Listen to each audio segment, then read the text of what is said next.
immediately. Have a great wedding. All right. So now they say make a wedding checklist, but it's doing all the tasks on that checklist that's the difficult part, isn't it? So tell us your opinion about the video and exactly what's the difference between hiring a wedding planner and trying to do everything on your own?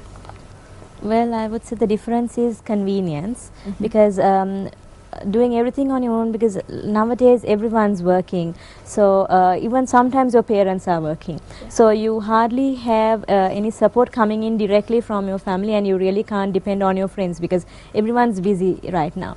So well, it's nice to do stuff on your own. I mean, it's kind of a once in a lifetime situation, but then at the end of the day what happens is, okay, at the beginning you have about a year and a half for planning, but closer to the date you realize, okay, I've only booked these people, but have I really gone into detail in discussing what I really want, coming up with themes? And that's when the stress and the panic starts building. Yeah. So I would say getting in a planner, we plan it out right from the beginning, step by step. So we keep them posted. They can actually go ahead with their day-to-day lives, enjoy weekends, go on trips while we do the work. Yeah. So that is the big difference. That's the big difference. And you spoke about how much detail goes into every aspect of the wedding, even after you do just the initial booking. And Usman, tell me, how organized do you have to be at a wedding? Because what level of detail do you go into? Because I haven't had a wedding, so I'm not very aware of this. But I'm sure there is a lot of detail that goes into every single wedding. Yeah, we actually go through a checklist as well. I mean, there are about at least 15 suppliers for each wedding.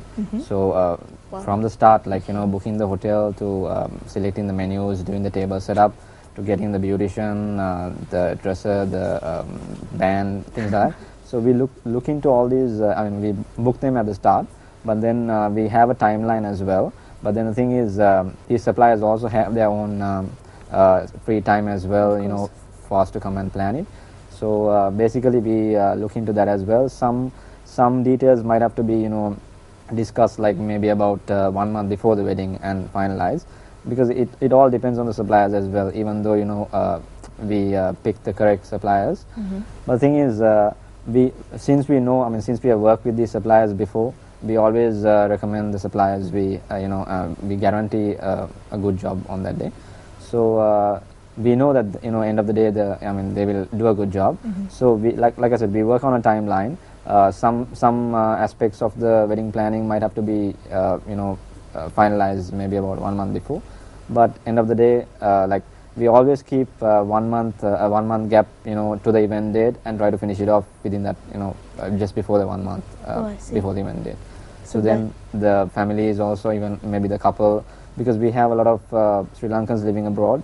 They come down, they come down for about like 1 month before, and then they also like to go on trips and things like that. So we try to finish it off before a certain period, and then just try to relax at least the last week before the wedding, and then handle the wedding on the day. And time is something that's a very important aspect of any wedding, isn't it? And planning a wedding, because I personally know a bride who wore long sleeves the entire year before her wedding. I kid you not, so that her arms would look fair on the day of the wedding. So she planned ahead for a long time. But how much time do you have to keep to plan the wedding and to get everything organized and done, and to settle everything 1 month before the wedding? When do you have to start? If we have actually to plan an entire wedding, the total wedding from start to the end, like from booking the hotel to booking all the suppliers and then coordinating on the day, if we have 6 months even, we can do it. But if it's preferably it's better if we have actually more than that. But we have had a few clients before who have come just 6 months before and book the wedding and then plan it for that 6 months. But we have had people who have come to us 1 year before, 1.5 years before. Then the thing is, like I said, there are some suppliers who also prefer to wait for about 8 months before and then start the planning, because the designs, like even floral designs, things don't come into our mind like about 1.5 years before. It's always better to at least if we have 1 year, 8 months gap would be better to actually start planning the wedding and then finish it off. So even if someone has already started planning their wedding, but they still have about 6 months to a year to go, they can still come to you even after they've started the process, and get your advice and hand Of the event course, over yes. to you. Yeah, so that way what we would do is, see, we would now maybe they would have booked about 4 or 5 suppliers already on their own and confirmed. So we will take over from that point onwards, and so even though they booked those supplies, it doesn't mean that we will not look into that, but we will be coordinating with them from that point, and also whatever rest that needs to be booked and confirmed we will do. And then so again we will go ahead with the planning and of course the day. So what do you, when the client comes to you, what do you want from them? What kind of information do you really need from them at the initial stage, let's say? At the initial stage, well, if they are looking at a full planning from us, that is like the full thing, we would definitely right at the beginning need to know how much they are willing to spend for the entire thing, because that is the main thing, because it is on that we could build up a concept, or if not, maybe go with something simpler of what they have in mind, and even recommend suppliers. It all depends on how much they are willing to spend. At the end of the day, that's the most important thing in a wedding, the budget. So once that is finalized, we actually speak to the couple and ask them about their ideas, maybe little things that they like, maybe things they come across, maybe things they've seen, so that we get a bit of inspiration where we can turn it into a theme for them. But like I said, going kind of head on into a very heavy theme is a bit of a costly affair. So it's not that we advise every client to go ahead with a theme. There are certain people who have their themes, sometimes childhood dreams, they want to really go ahead with that. That is fine, but always going into a very heavy and detailed theme requires a bit more of a budget than a usual thing. So these are the things we would initially ask them, their budgets and little things they would like to do at their wedding, have in mind, so that we could build it up on that.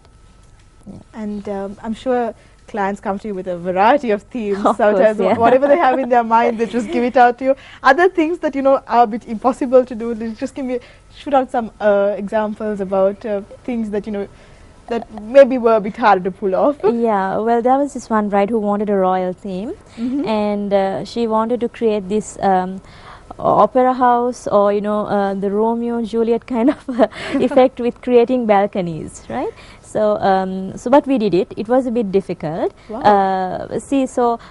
When clients come up with stuff like that, there are certain suppliers who could carry this out as well. Not everybody. So you have to have the structural knowledge and all that. So we advise them on who could do this out best, because you don't want on the day these balconies falling down on people and having problems at that time. Yeah, so those are logistical things that we got to think even like a year before. So but we did it. It was actually at one of the main 5-star hotels in Colombo. So the entire ballroom was kind of created into like an opera house, a royal looking, very grand opera house with balconies. And it actually came out really well and looked really beautiful. But this is what you were talking about when you said budget also matters. Definitely, yeah. For something like this, I mean, you definitely have to be willing to spend quite a lot. I see. So, all right. So, morning weddings, evening weddings, there are weddings at different times of the day, and we have a small video clip about the colors that you can choose for your wedding and make it a special day. How to choose your wedding colors. Bright and modern or elegant and understated. Find hues for your wedding decor that will take the cake. You will need venue, mood boards, paint or fabric swatches. Optional needs Pantone color guide. Consider the colors of the venue when planning your color scheme. Hot pink and lime may clash with the venue's navy walls and yellow rug. Take a cue from your home decor. If your style leans towards modern, minimal and monochromatic, look for neutral colors. If you have one red accent wall, mix in a few bold splashes of color. Choose colors with a specific seasonal mood, such as white, ice blue and silver for winter wonderland, and red, brown, pumpkin and gold to evoke a fall harvest atmosphere. Take pictures out of magazines with color combinations you like and put them together in a collage. You may have just 2 colors as a theme or up to 5. Narrow down to your 6 favorites. Consider the mood you want to evoke. Peachy pastels take on a more formal look paired with a sophisticated metallic. Go to a fabric shop or paint store to get swatches in your prospective colors, so you can choose and describe the hues accurately. Do you want sky blue, Caribbean blue or lapis. Choose hues from a Panthen color guide, which is used by many cake decorators and invitation designers. Avoid matching everything from centerpieces and cake to the invitations and bouquets. Use varying shades of a hue or more than one hue, especially in the bridesmaid dresses. Incorporate your colors in unexpected ways. Use a colored font on the invitation and a theme-hued ribbon on the favor, or add a colorful sash to the wedding gown and work in colorful cufflinks. Did you know blue was the color of purity in the Middle Ages? It is the origin of today's something blue. Wow, so colors play an important role in the weddings, Definitely, right? And yeah. they can make or break a wedding, would you agree? Of course, yes. The color scheme, yes. Yeah. So when a couple comes to you with their vision, right, how much input do you want from them, and ideally what would be your role and what would be the couple's role in picking up the theme of the wedding, and especially the color schemes and having the bridesmaids' dresses in various shades Yeah. of the same color, things like that? Yeah, that's right.